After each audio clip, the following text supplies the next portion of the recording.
Let's chat all about gas. And no, I'm not talking about the gas that comes from your protein shakes. Hi, I'm Kelsey Nanini, certified strength and conditioning specialist and certified nutritionist. I'm here to take you from frequent gym goer to strong, confident, educated athlete.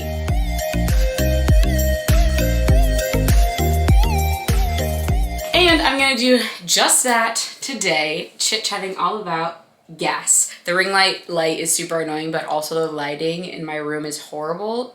So I'm hoping it's not too much of a distraction here. So gas is a concept that is very important for coaches and anyone that's doing their own programming to understand. Ultimately, anybody who is training. Gas is general adaptation syndrome. What that means is that you need to elicit a certain amount, the proper amount of stress in order to elicit an adaptation or a response. So if you want to gain muscle, you need to elicit enough of a stimulus, a high enough stressor, so you need to be lifting heavy enough or lifting enough volume to gain said muscle. If you want to gain strength, you need to be training at the proper intensities. You can't be training at only sub-maximal loads and expect that you're going to get stronger. You have to lift heavy and you need to lift pretty low volume and higher intensity for those strength gains. When we're talking about gas, we have phase 1. This is the alarm phase. So this is that initial stimulus. You are going to be adding a stressor. Maybe you're lifting heavier, maybe you're introducing in a new exercise, whatever it may be, it's something new that we want to create an adaptation from. What initially happens is in this whole alarm phase, you see a little downward dip. When those stressors happen, we initially experience that fatigue. So we get more sore. Maybe you're a little bit more tired than normal. That's that slight dip. But in order to go up, we need to properly recover. So you're sleeping well, you're managing your stress levels, you're eating enough, both protein and overall calories, and you're also continuing to train. But then that stimulus occurs over time. Obviously, this isn't happening the next day. But over time, you continue to place this alarm on the body and we see it go up. We see the muscle gain, the strength gain, whatever that adaptation we were hoping for, we see it happen, which brings us to the resistance phase. And in the resistance phase, this is phase 2.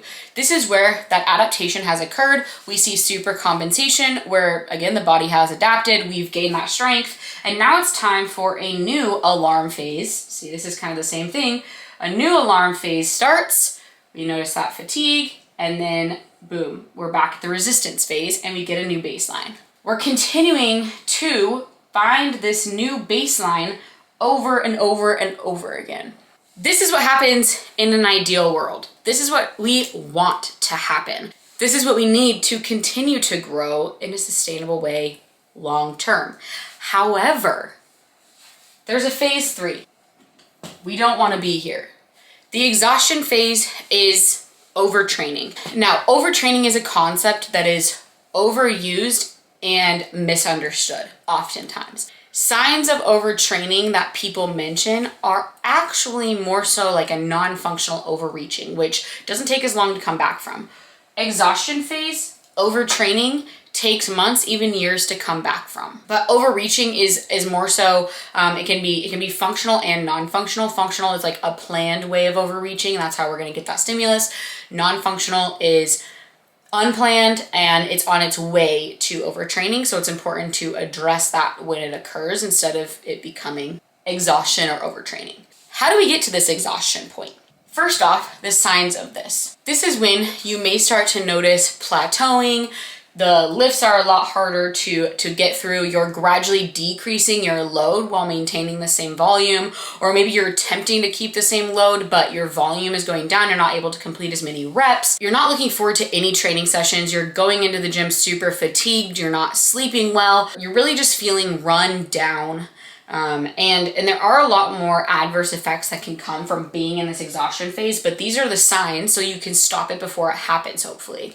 And how this happens, it could be from not getting adequate sleep, meaning the quality and or quantity. You could be sleeping for 10 hours a night, but not well. It could come from really high stress levels outside of just your training regimen. So training is stress on the body. When we're training hard, the hope is that that's where a majority of your stress is coming from, and you're taking care of the outer stressors, your work stress, your familial stress, whatever that may look like. Any stressors outside of the gym, those also play a factor in how you recover. And we also have like your training regimen. If you're just doing a bunch of random shit, that's not helpful.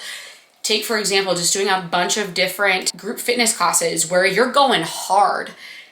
That is not conducive to a quality level of training because you're keeping your body guessing. There's no rhyme or reason, and that can definitely lead to the exhaustion phase. It can also come from inadequate protein mixed with under fueling, not eating enough calories. There's many different ways that this can come. Those are the majority of the ways, most common ways. So how do we fix it? How do we avoid the exhaustion phase or get out of the exhaustion phase? How do we stop from continuing to go down and hopefully kind of just get back to baseline? Well, the first is to avoid doing all of the things that I said cause exhaustion. That would be the first one. But also ensure that you are following a periodized program. You are gradually progressing your lifts. You're not trying to increase load every single week. You are, training with intention. You're also taking structured deloads. This is huge. It's pivotal. And if you are training hard and not taking deloads, please take deloads. It is so important for your neuromuscular system, your overall mindset, the whole 9 yards. Just do it. So that is kind of an overview of the general adaptation syndrome. Very important to understand, and very important to understand the signs of exhaustion, because we don't want to live here. We don't even want to get here. So as a review, general adaptation syndrome, you get a stimulus. This is the alarm phase, phase 1. So that stimulus is introduced. If it goes well, we move into the resistance phase. In the resistance phase, we continue to adapt. We have super compensation, and then we start it all over again in a new alarm phase up here.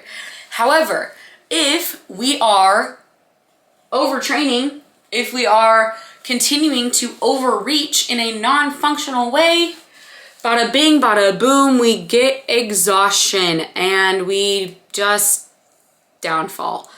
Again, we don't want this. Avoid it at all costs. Basically, how you avoid the exhaustion phase is to treat your body well. Don't treat your body like an asshole, okay?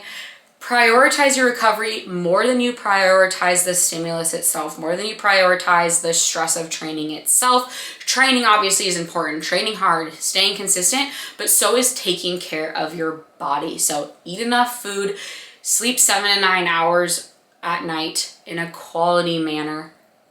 Manage your stress outside of the gym, follow a periodized program, eat enough food, eat enough protein.